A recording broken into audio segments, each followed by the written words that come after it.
ఉపాధ్యాయురాలు గారికి, ఏవో సార్ గారికి, ఉపాధ్యాయులకి మరియు నా తోటి విద్యార్థులందరికీ శుభోదయం. నా పేరు వెనిషా. నేను నిర్భయ హై స్కూల్లో 6వ తరగతి చదువుతున్నాను. ఈరోజు నేను మీకు మన రాజ్యాంగం ఎలా రూపొందించింది మరియు ప్రజాస్వామ్య దినోత్సవం గురించి చెప్పబోతున్నాను.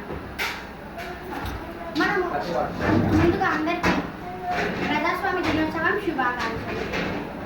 మనము ముందే స్వతంత్ర దినోత్సవం జరుపుకుంటున్నాము. మళ్ళీ ఈ ప్రజాస్వామ్య దినోత్సవం ఎందుకు జరుపుకుంటున్నాము? ఎందుకంటే మనకు అప్పుడులో చాలా సంవత్సరాలు బ్రిటిష్ వాళ్ళు మనల్ని పాలించారు. వాళ్ళు చాలా కష్టపెట్టేవారు మన భారతీయులు. అప్పుడు మనకు 1847లో మనకి స్వాతంత్రం సిద్ధించింది.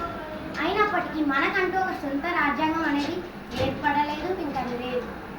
అందుకే మనకంటూ ఒక సొంత రాజ్యాంగం ఉండాల్సిందే అని తయారు చేశారు. ఆ రాజ్యాంగం జనవరి 26న పూరించబడింది.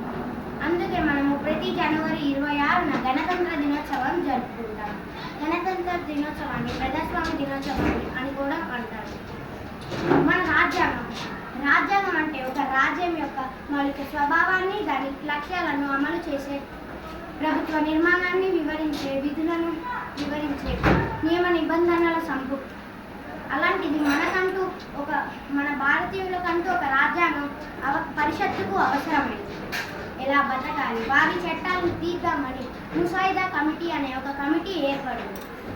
ఈ కమిటీకి చైర్మన్ డాక్టర్ బిఆర్ అంబేద్కర్. ఈ డాక్టర్ బిఆర్ అంబేద్కర్ ప్రతి దేశానికి వెళ్ళి వారి రాజ్యాంగాలను పరిశీలించి మన రాజ్యాంగాన్ని తయారు చేశారు. మన రాజ్యాంగం ప్రపంచంలోనే అతి పెద్ద రాజ్యాంగం.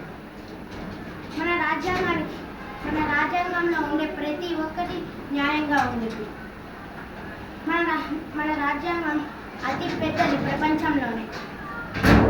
మరియు మన రాజ్యాంగం కంటూ ఒక ప్రవేశిక ఉంది. ముందుగా ఈ రాజ్యాంగం పూరించడానికి 2 సంవత్సరాల 11 నెలల 18 రోజులు పడింది. అంత పెద్ద రాజ్యాంగం మనది. మన రాజ్యాంగం పూరించడానికి బాబు జగన్మోహన్ కూడా కృషి చేశాడు. మన రాజ్యాంగం ప్రవేశికలో ఏం రాసిందంటే, భారత ప్రజలమైన మేము మా రాజ్యాంగాన్ని మాకు మేమే ఇచ్చుకుంటున్నాము. మా రాజ్యాంగాన్ని మేమే రూపొందించాము, మాకు నచ్చినట్టుగా మేము ఉంచుకున్నాము. మా రాజ్యాంగం ప్రతిదీ న్యాయం, స్పష్టత తెలుపుతుంది. రాజ్యాంగం అధికారం ప్రజలేనని స్పష్టం చేస్తుంది. ఇది ధన్యవాదాలు.